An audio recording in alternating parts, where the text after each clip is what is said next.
I don't like to do spontaneous decisions in my life.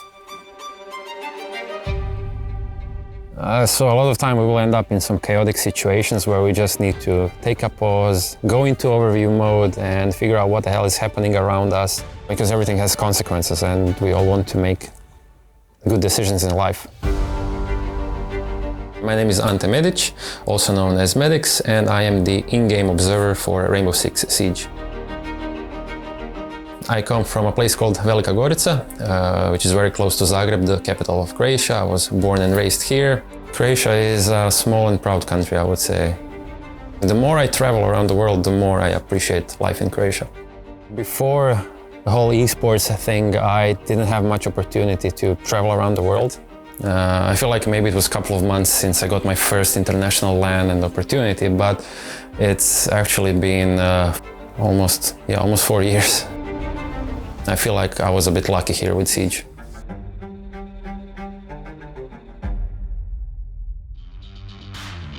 Med1cz he's actually everyone's best friend, but no one knows it, right? If you watch the game from home, if you're in the crowd, if you're a cast, if you're a pro player, it really doesn't matter. He's your best friend. But he's invisible, because he's behind the curtains and he does a good job. Yeah, the observers are hidden in the production basement, behind the curtains.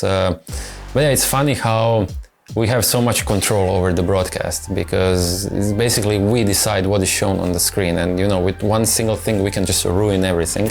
A good observer is able to predict where the action is, who's going to be starting that action, when is it going to happen, what's the follow-up going to be. I like to think it's kind of like a storytelling segment of the round.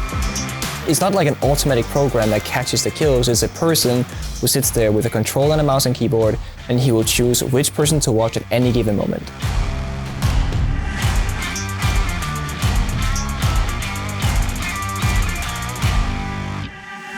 I think it's really important to have a good chemistry with the casters, because casters are also joining in on the storyline. I'm showing the storyline and they're just doing a voiceover and explaining to the viewers what is happening.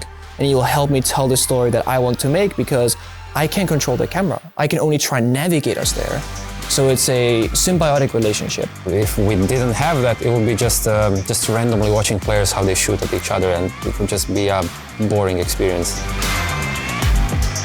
So in Rainbow Six Siege, there is a bit of a longer build-up to a huge gunfight that happens in literally 1 or 2 seconds, and then everything, the round is over.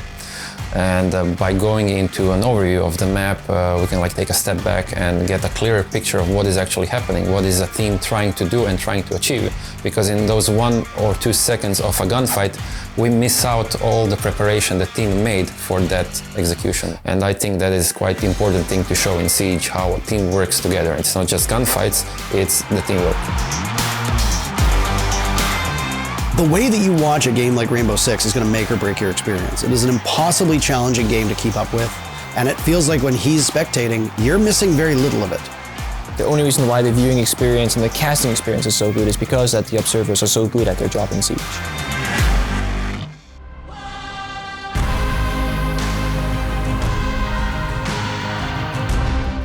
Gaming in Croatia is still aligned towards some kind of negative habits, but it's actually not. I just hope that I can show to other people, learning stuff, communicate with people, get in touch with other people, cultures, and just bringing new experiences in your life in general.